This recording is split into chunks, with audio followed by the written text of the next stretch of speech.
Now, CFC Stanbic has issued a profit warning. The company seems to have begun to lose its synergies after the merger. The stock price then was about 100 shillings, closed the day at 41 shillings and 50 cents. What do you make out of CFC Stanbic? What's happening? Because if you look at the individual businesses within the group, they are performing quite well. The profit warning came as a bit of a shocker to all of us in the industry, but nonetheless it's not that shocking. It's a shocker, but nonetheless we expected this. They drew the profit warning from the troubled NSE index. That was sometime last year. We have the international recession, which saw most of the banks suffer greatly. And CFC say they'll have reduced profits by 25%, which by standards is a large percentage considering most of the banks that have announced so far have announced double-digit growth, save a few like NIC and maybe Equity. But most of this drop is owing to the regional expansion they have done. They have opened 6 branches. They have been spending a lot in expansion infrastructure, but that should not worry the shareholder. All right. Other reports coming out today. One of Access Kenya's directors has resigned. The company reported a drop in profit last week. The price has been coming down in recent trading sessions, and those I spoke to earlier today say it did trade thinly. What's your opinion and what's your analysis of what's going on in Access Kenya? Access Kenya has been I would call it the one-hit wonder of the stock market. It came in with a lot of zeal.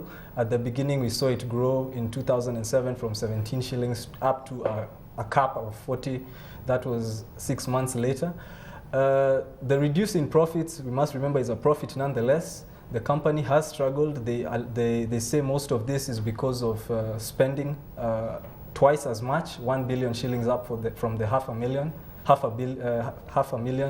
So we expect Access to struggle for a while, but nonetheless it's a stock to reckon with.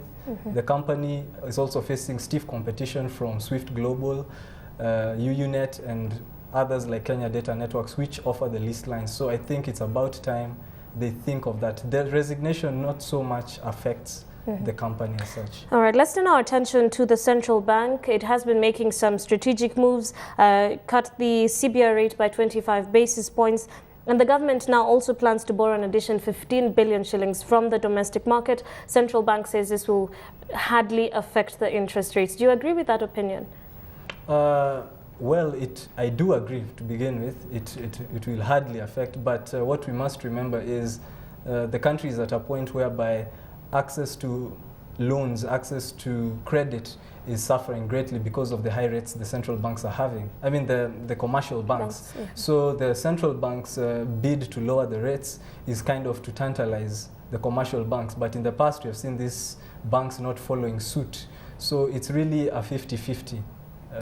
Let's look at another stock, that's Kenya Airways. The particular stock price has risen by 40%, over 40% in the last 1 month alone. Renaissance Capital has named it as a value leader. How did the counter perform today, and what's your analysis for Kenya Airways? Kenya Airways has been one of the most spiky stocks over the past 2 weeks. It has shot up from 48 shillings to about 55 a month ago. It then stabilized at 55, only to go back to 65 3 days ago. There's actually no particular reason the stock should be going up because their year ends in March. We expect their results in about 3 months.